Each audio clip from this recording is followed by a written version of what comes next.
तलक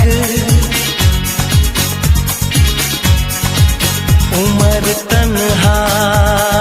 तन्हा कब तलक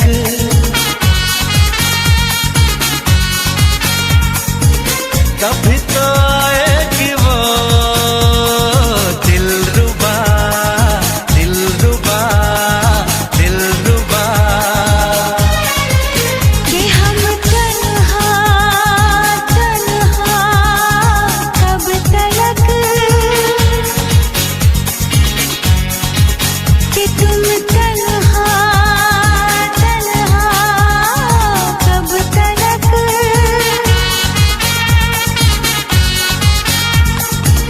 कभी तो आएगा वो जाने जा मेरा जाने जा मेरा जाने जा किसी मोड़ पर तो कभी ना कभी होगा तेरा मेरा सामना हर किसी के दिल में एक लड़की का ख्याल रहता है हर किसी के दिल में एक लड़की का ख्याल रहता है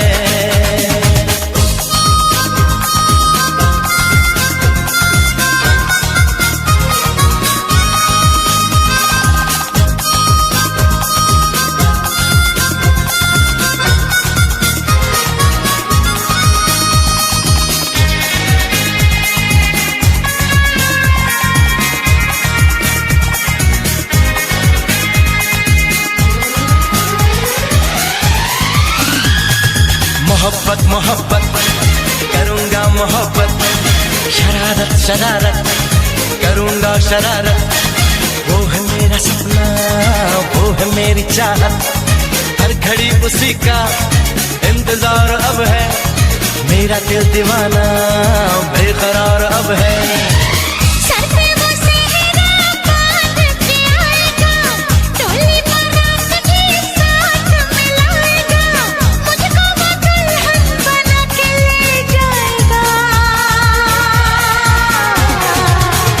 हर किसी के दिल में एक लड़के का ख्याल रहता है हर किसी के दिल में एक लड़की का ख्याल रहता है कोई कहता है कोई छुपाता है वो कोई कहता है कोई छुपाता है अजब हाल रहता है हर किसी के दिल में एक लड़की का ख्याल रहता है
खरे 누시반 아우라바 다 모여 니기 와리니 संग